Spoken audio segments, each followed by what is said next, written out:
Hi guys, welcome to another of Sam's Diaries. I am Sam and I hope you enjoyed today's story.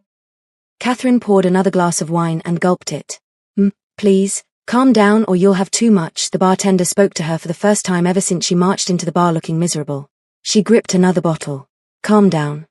Catherine laughed, but there was no humor in it. My boyfriend of 4 years just dumped me over the phone. Over the phone. And you want me to calm down? She slammed the glass down and then buried her face in her hands. The anger drained as quickly as it had come, leaving only the hollow ache underneath. 4 years. 4 years of her life, gone in a 90-second phone call. She had loved him a lot and with everything in her. How could he do this to her? Why? She couldn't stop asking herself. I'll have what she's having, a deep voice said from beside her. Catherine turned, ready to snap at whoever dared sit next to a clearly unstable woman, but the words died in her throat. He was tall, even sitting down she could tell, with the kind of effortless handsomeness that belonged on a magazine cover. Dark hair falling just slightly over his forehead, a sharp jaw, and eyes that held an amused calm, like nothing in the world could rattle him. For a moment, the pain in her chest quieted. Just a moment. She wiped her face quickly, embarrassed to be caught crying, but something reckless sparked in her. Her ex had just thrown away for years like it meant nothing, and she was here crying over him like this. She couldn't keep crying forever. She glanced at the man beside her again. He was incredibly handsome. Maybe it was time she stopped caring about what was appropriate. Hi, she said, straightening her shoulders, putting on a smile that didn't quite reach her eyes. Even the bartender was taken aback by her sudden change. Do you want to disappear with me for a few hours? He raised an eyebrow, clearly not expecting that. Disappear how? She leaned in close enough that her perfume would reach him, doing her best impression of confident and flirtatious even though her chest still felt like it was caving in. I don't know. Drive somewhere with no destination. Do something reckless and stupid and completely unlike me. Be my rebellion for the night. No real names, no real plans, just an escape. She knew she was being bold, more bold than she'd ever been in her life. But she didn't care right now. She wanted to forget everything that had happened. The man studied her for a long moment, and then, instead of the eager response she expected, he laughed. Not cruelly, almost fondly. Are you that drunk that you're asking a complete stranger to run away with you? I know exactly what I'm doing, she shot back, though her voice cracked slightly on the last word. She almost questioned if she really did know what she was doing. Clearly. My boyfriend dumped me. On the phone. He didn't even have the decency to do it in person. The words came rushing out now, like a dam breaking. Then I drove to his apartment and half his stuff was already gone. He moved out without telling me. He blocked my number before I even got home. She expected him to look uncomfortable, to make an excuse and move to another seat. Instead, he simply listened. Really listened, his dark eyes steady on her face as she spilled out everything. The 4 years, the small fights that should have warned her, the future she had been planning in her head without realizing he had already checked out of it. When she finally stopped, breathless, she let out a short, disbelieving laugh. Wow. I can't believe I just unloaded my entire life onto a stranger at a bar. It's fine, he said, and there was something gentle underneath the teasing in his tone. I don't mind listening to damsels in distress. Her cheeks warmed, and not from the alcohol this time. There was something about him, an easy confidence, a warmth hidden behind dry humor, that made her forget, for just a second, the gaping wound in her chest. She leaned toward him again, testing. So? You're still going to turn me down? He leaned back, putting just enough distance between them to make his point clear. I don't run away with strangers. Fine, she said, feigning offense, though secretly she found his refusal more intriguing than if he had agreed. She turned and waved down a waitress instead, asking for the karaoke MIC, ignoring the way he watched her with raised eyebrows. When the MIC was placed in her hand, she turned back to him with a wicked grin. I'll do something else to take away the pain then. This one's for you. He laughed, clearly entertained, clearly not expecting what came next. She climbed onto the table, nearly losing her balance, laughing at her own clumsiness as she settled herself to sit right in front of him, microphone in hand. The whole bar groaned and cheered at once. She sang loud, off-key, dramatic, pouring every bit of heartbreak into a song that had nothing to do with heartbreak at all. She didn't care that she was drunk, didn't care that strangers were filming her on their phones. For the first time in hours, she felt lighter. Because he was watching her, smiling, like she was the most entertaining thing he had seen in years. She sang with everything in her and poured all the pain into it. It was a love song at first, then it transitioned to a heartbreak song, and before she even knew it, she was raging. When she finished, breathless and laughing, he burst out into real, unguarded laughter, the kind that crinkled his eyes. She climbed down, dizzy, still laughing, and somehow found herself sitting shoulder to shoulder with him now, the space between them gone. They talked. About nothing important. About everything. She forgot, for whole stretches of time, that her heart was broken. Then it happened. A man walking past, clearly drunk himself, stumbled and slammed into her shoulder hard enough to send her tumbling sideways. She caught herself against a solid chest. His chest. The stranger she still hadn't asked the name of. Hey, watch it. The older Korean man who'd hit her turned to apologize, the words already forming, but then his eyes landed on her face and his expression shifted into something far less innocent. Well, hello there. Excuse me. Catherine straightened, irritation flashing. The man reached for her wrist. Why don't you ditch this guy and come talk to someone who actually knows how to have fun? She said watch it, he said, voice low and even. I'd suggest you listen.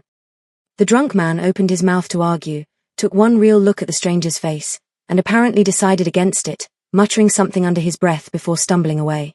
Catherine stared up at him, something warm and overwhelming blooming in her chest. He had just stood up for her, a complete stranger, without hesitation. The moment he turned back to her and asked if she was okay, she didn't think, she just acted. She grabbed his collar, she pulled him down and kissed him. She couldn't tell if it was the alcohol or something else, only that her heart was pounding so hard it drowned out every other sound in the room. The bar blurred. Her heartbreak blurred. The noise, the lights, the faces around them, all of it dissolved into a rush of warmth and dizziness, like the whole world had tilted sideways and she was the only thing still standing. Then, darkness. Catherine woke up with her head pounding like a drumline had taken residence behind her eyes. Sunlight streamed through familiar curtains. Her own sitting room. She blinked, confused, trying to piece together how she'd gotten here. Finally awake. Catherine groaned and turned to see her mother, Mrs.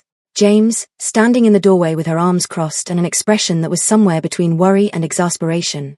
Mom. Catherine's voice came out raspy. You want to explain to me why you came home completely drunk last night? You couldn't even stand straight. Catherine pressed her palms against her eyes, trying to remember. Slowly, painfully, it came back. The bar, the breakup, the stranger, the karaoke, the kiss. Oh no. She sat up so fast her head spun. Oh no, no, no. What? What is it? Mrs. James rushed closer. I kissed someone. A stranger. I don't even know his name. Catherine's face flushed scarlet just remembering it. Mrs. James sighed, sitting on the edge of the couch. Well, a cab dropped you off last night. Whoever this stranger was, he made sure you got home safe. Catherine's heart skipped. What do you mean? The driver said a young man paid for the fare in advance and gave him your address. Catherine scrambled for her phone, hand shaking slightly as she unlocked it. There, in her contacts, was a new entry she hadn't saved herself. Yoon Yo-sung. So that was his name. And apparently, after she'd passed out from the kiss, he'd taken her phone, saved his number, gotten her address somehow, and made sure she got home in one piece, all without expecting anything in return. Catherine groaned and flopped back onto the couch, mortified beyond belief. I'm never showing my face in that bar again. Who is he? Her mother asked, far too curious for Catherine's liking. I don't know, Mom.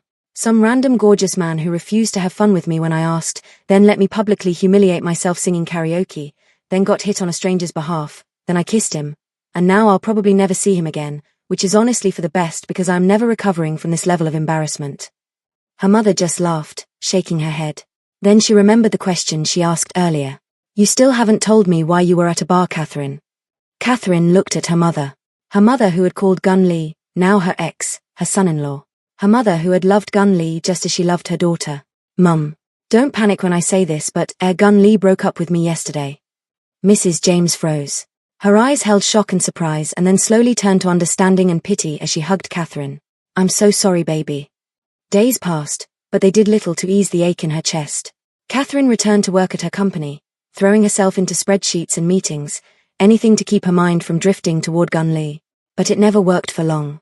Late at night, alone in her apartment, she would find herself scrolling through his Instagram, staring at old photos, wondering what she'd done wrong, wondering if there had been signs she'd missed. Strangely, her best friend, Blessing, had gone quiet too. No calls, no texts, no replies. Catherine told herself it was probably just a busy week.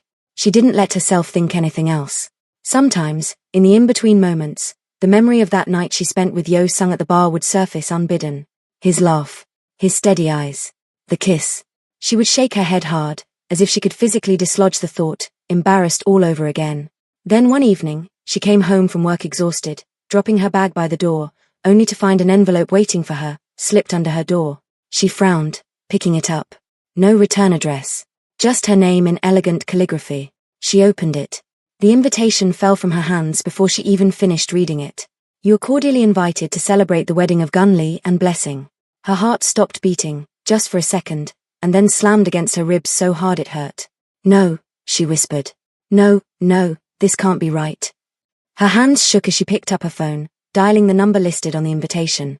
It didn't even ring, straight to a disconnected tone. She tried Gunley's number. Disconnected. Blessing's number. Disconnected. Her ex-boyfriend. Her best friend.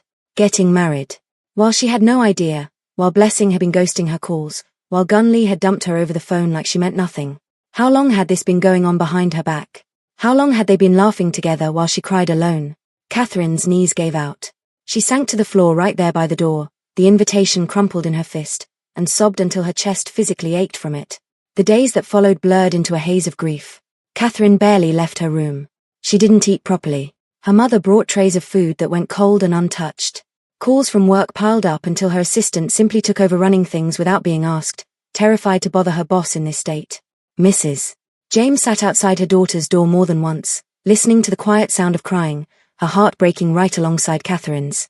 "Sweetheart, please eat something," she would say through the door. Most days, there was no answer. But somewhere in the fog of pain, something shifted in Catherine. Grief slowly curdled into something sharper. Resolve. The night before the wedding, she finally opened her door, her eyes red and swollen but dry. Determined. "I'm going," she told her mother. Mrs. James's face fell. "Catherine, no. Why would you do that to yourself?" "Because I want to look them in the eyes," Catherine said, her voice steady in a way that surprised even her. "I want to ask them why. I want them to see exactly what they did, and I refuse to let them see me break."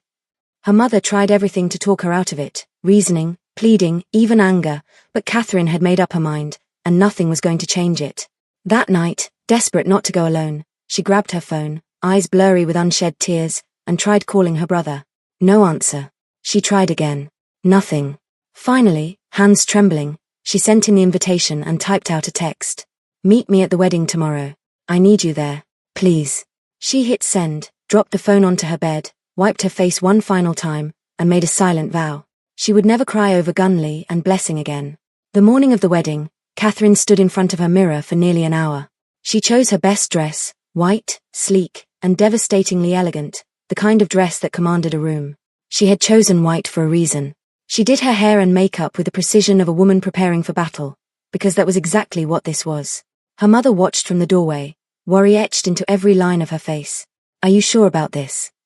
"I've never been more sure of anything," Catherine said, though her voice wavered slightly as she said it. The drive to the venue felt impossibly long and impossibly short all at once. By the time the car pulled up outside the grand hall, Catherine's hands were trembling in her lap. She took a deep breath. Then another. Then a third. "You can do this," she whispered to herself. She stepped out of the car and tried her brother's number again. She was worried. What if he's not running late like she's trying to believe? What if he's not coming and she has to face this alone? The moment she walked through those doors, conversation died around her like a wave crashing into silence. Heads turned. Whispers rippled through the crowd, faster than wildfire. "Isn't that Catherine? Gunley's ex? Why would she come here? Did she not get the message?" Catherine kept her chin high, ignoring every single whisper, every pitying or scandalized glance thrown her way, as she walked the length of the hall toward where Gunley and Blessing stood near the front, dressed in their wedding finest, looking every bit the picture-perfect couple. When she reached them, there was no flicker of guilt on either of their faces. Not one. "Congratulations," Catherine said, her voice somehow steady despite the storm raging inside her. Blessing's expression shifted, something like guilt finally surfacing. "Catherine, I wanted to explain. I didn't want you to find out like this. We just didn't have a choice. Things just happened." "There's no need to explain anything to her," Gunley interrupted smoothly, not even bothering to look apologetic.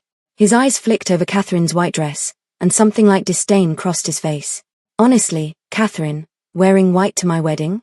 It's a little obvious you're not over this. You really should move on. Find someone else instead of holding on to grudges." The words hit her like a slap. She felt the tears rising, hot and humiliating, threatening to spill over in front of everyone. Her throat closed up. She had prepared 100 different things to say, but standing here now, facing his casual cruelty, none of the words would come.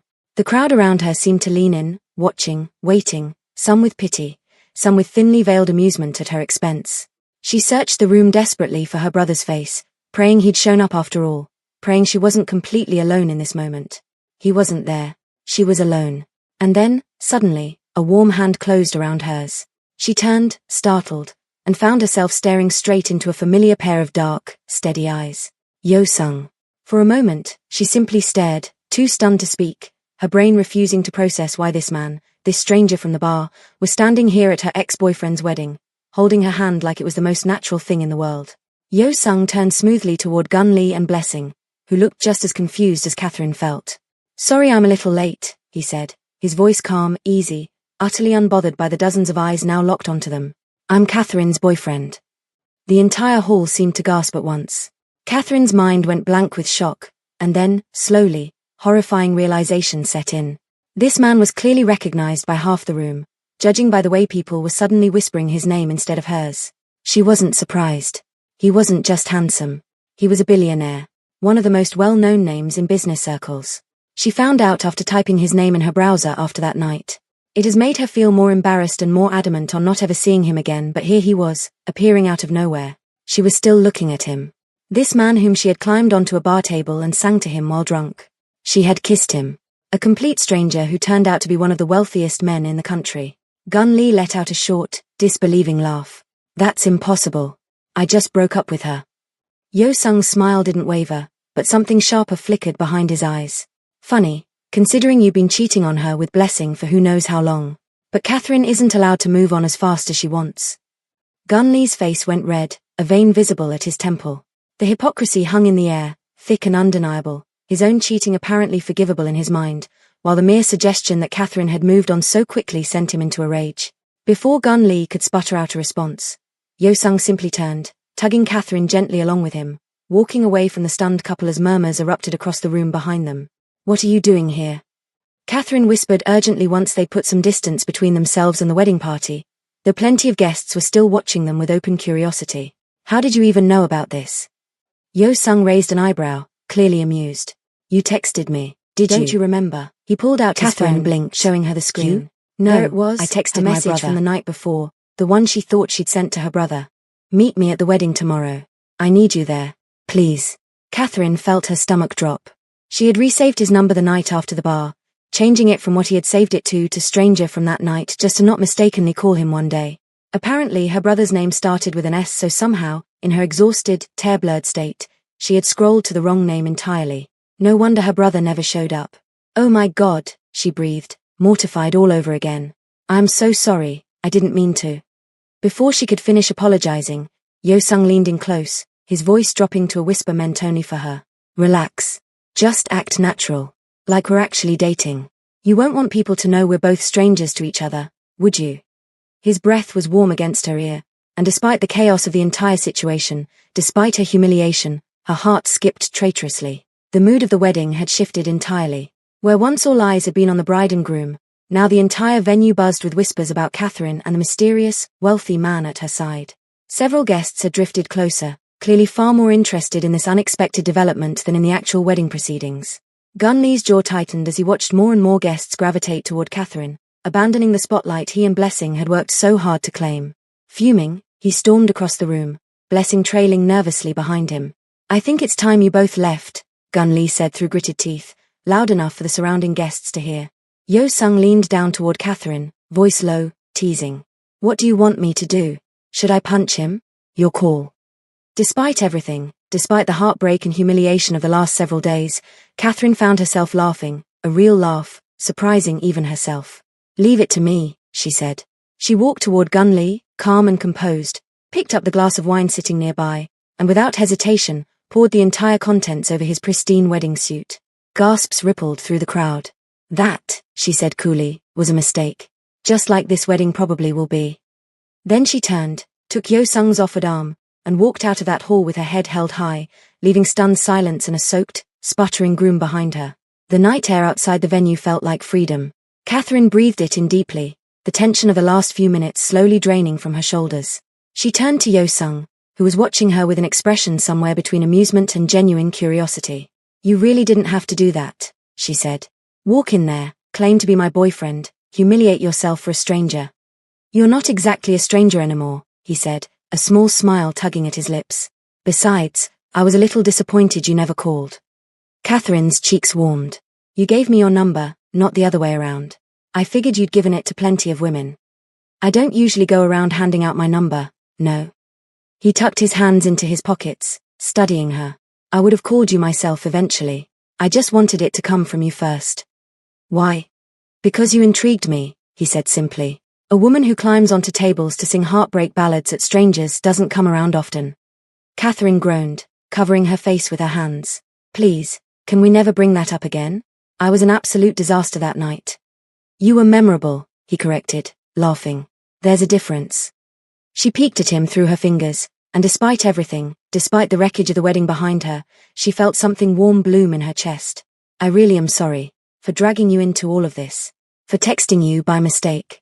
For, well, everything. Don't apologize. His voice softened. I'm glad I came. You didn't deserve any of what just happened in there. Thank you, she said quietly, meaning it more than she could properly express. For standing up for me. Again.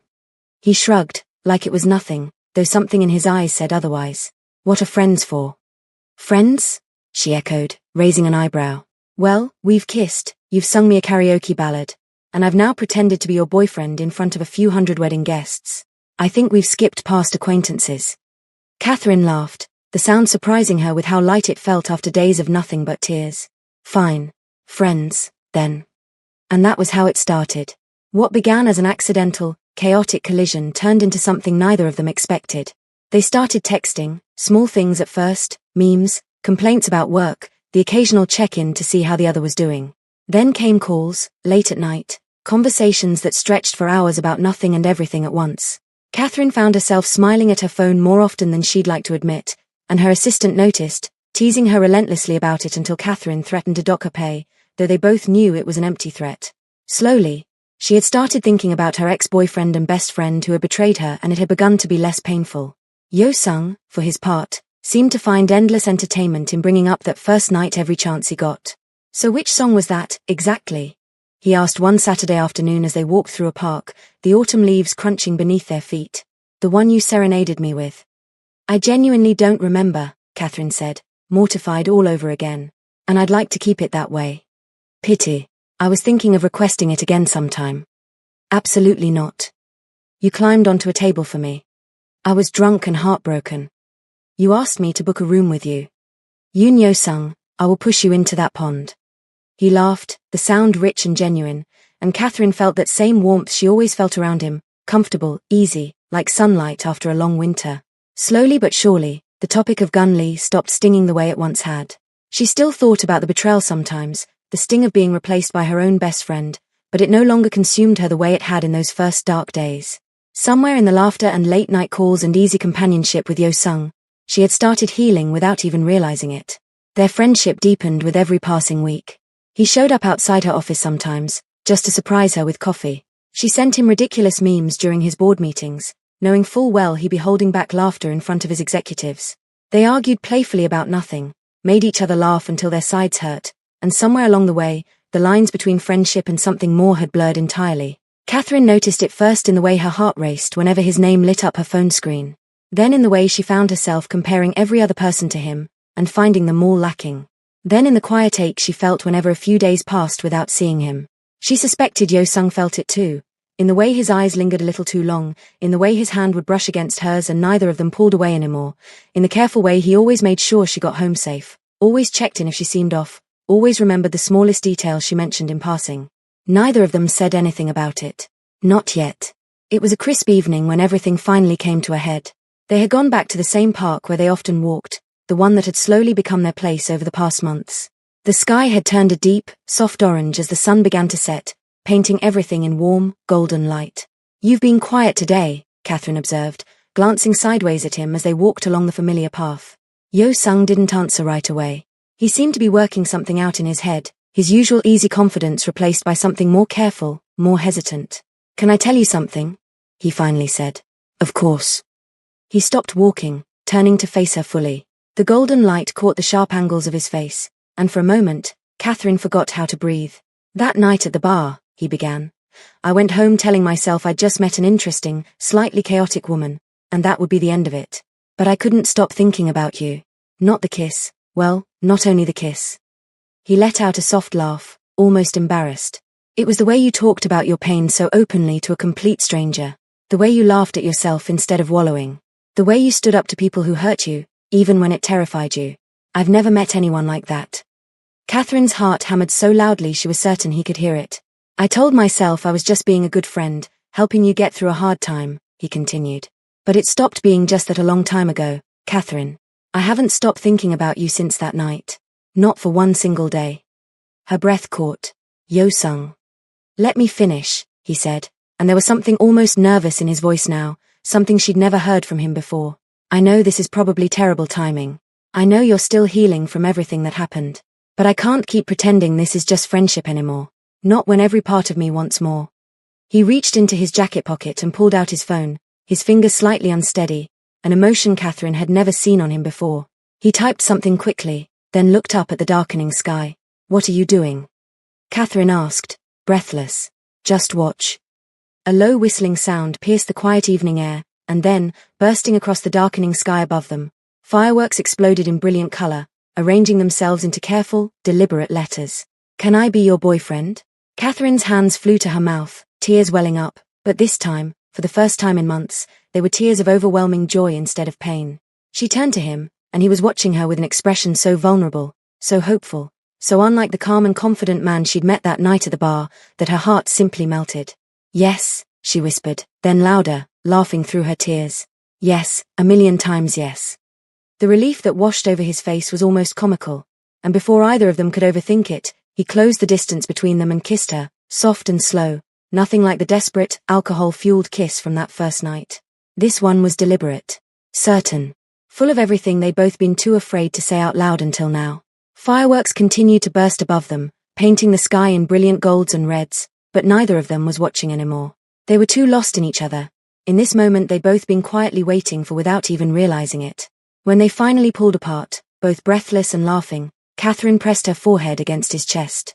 "For the record," she murmured, "I'm really glad I texted the wrong number that night." Yo-sung laughed, wrapping his arms tighter around her. "For the record, I'm really glad you climbed onto that table and sang to me. I'm never doing that again." "We'll see about that." She swatted his arm, but she was laughing too hard to actually be annoyed, and he simply pulled her closer, the two of them standing together under a sky still glowing with the last embers of fireworks, finally exactly where they were meant to be. This is where the story of a heartbroken woman and a man who met an interesting stranger comes to an end. Before you go, here's what this story is really about. Catherine could have spent the rest of her life bitter, replaying the betrayal over and over, letting two people who didn't deserve her energy define the rest of her story. Instead, she chose dignity over revenge, and she let herself be open to something unexpected even while she was still hurting. That's the real lesson here. Heartbreak feels like the end, but it's often just clearing space for something better to walk in, sometimes literally sitting right next to you at a bar.